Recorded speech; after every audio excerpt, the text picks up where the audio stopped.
Night job कहने और सुनने में एक सामान्य शब्द है, लेकिन इसके मायने मुझे उस रात पता चले जब मेरे साथ ये घटना घटी। तो चलते हैं कहानी की तरफ।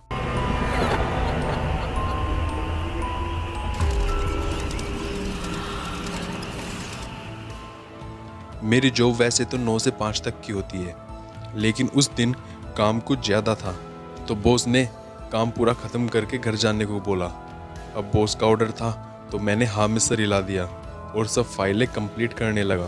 काम ख़त्म करते करते कब 1 बज गया पता ही नहीं चला। अगले दिन संडे था, तो मैंने सोचा कि इस टाइम घर जाना तो ठीक नहीं रहेगा, यहीं अपने कैबिन में आराम कर लेता हूँ और सुबह होते ही घर निकल जाऊँगा। कल तो वैसे भी घर ही रहना है। मैंने घर फ़ोन कर दिया कि मैं ऑफिस में ही हूँ और सुबह को घर आऊँगा। शरीर बैठे बैठे बिल्कुल अकड़ गया था, तो मैं अपनी चेयर से उठा और इधर उधर टहलने लगा। मैंने खिड़की खोलकर देखा तो बाहर बारिश हो रही थी। गहरी काली रात में बिजली के कड़कड़ाने की आवाज़ मन में थोड़ा डर भी पैदा कर रही थी। थकान से शरीर चूर हो चुका था, तो मैं केबिन में अपने चेयर पर सोने के इरादे से बैठ गया। रात को आंख ना खुले, इसलिए मैंने सारी लाइटें भी ऑफ कर दी। आंख लगे अभी थोड़ा देरी हुए थे कि एक बहुत तेज आवाज़ ने मुझे जगा दिया। मैं चौंक कर उठा। मैंने देखा कि खिड़की का दरवाज़ा बड़ी तेज़ी से खुला है। मैंने बाहर की तरफ देखा तो बारिश अब भी बहुत तेज़ हो रही थी। मैंने सोचा कि तेज़ हवा की वजह से खुल गया होगा और मैंने खिड़की बंद कर दी और सोने की कोशिश करने लगा। तभी मेरे कैबिन के लैपटॉप पर मेरी नज़र गई, जो ऑन था, लेकिन ये तो मैंने खुद ऑफ किया था। इससे पहले मैं कुछ सोचता कि खिड़की की तरफ से एक तेज आवाज़ फिर से मेरे कानों में टकराई।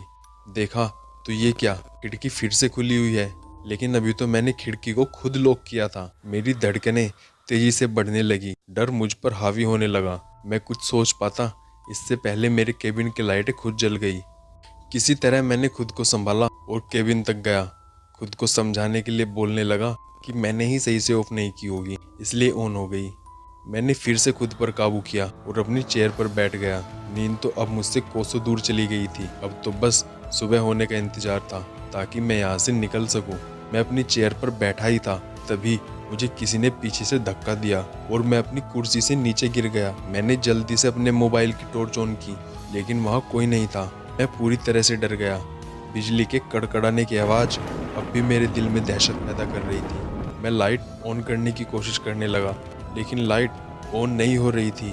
पूरे ऑफिस में अंधेरा था। मैं अपने मोबाइल की टॉर्च जलाकर बाहर खिड़की की तरफ बैठ गया। एक तेज चिल्लाने की आवाज़ मेरे कानों में गूंज उठी। मैं डरी आवाज़ में चिल्लाया, कौन कौन है?" कि तभी मुझे एक गहरा काला साया दिखाई दिया। मुझे कुछ समझ में नहीं आ रहा था। मैं दरवाज़ा खोलकर बाहर जाने लगा कि मुझे ऐसा लगा कि किसी ने बड़ी तेजी से मुझे पीछे धक्का दिया हो और वो नहीं चाहता हो कि मैं यहाँ से बाहर निकल पाऊँ। मैं बहुत डर गया था। मन ही मन भगवान को याद करने लगा। मैं मरना नहीं चाहता था, लेकिन मौत मेरे सामने खड़ी थी। मैं मन ही मन सोच रहा था कि किसी तरह यहाँ से निकल जाऊँ। तभी ऑफिस के मेन गेट पर किसी के पैरों की आहट हुई। मेरा डर और भी बढ़ गया कि तभी डोरबेल बज उठी। मैं बहुत बुरी तरह से डर गया और मैंने डरते हुए पूछा, "कौन है?" बाहर से आवाज़ आई, "अरे रजत, मैं हूँ अशोक। ये तो बॉस की आवाज़ है।" मेरी जान में जान आई और मैंने झट से डोर खोल दिया और देखा तो बाहर बॉस खड़े हुए हैं। बॉस के अंदर आते ही सारी लाइटें, जो पहले जलाने से भी नहीं जल रही थी, अपने आप जलने लगी।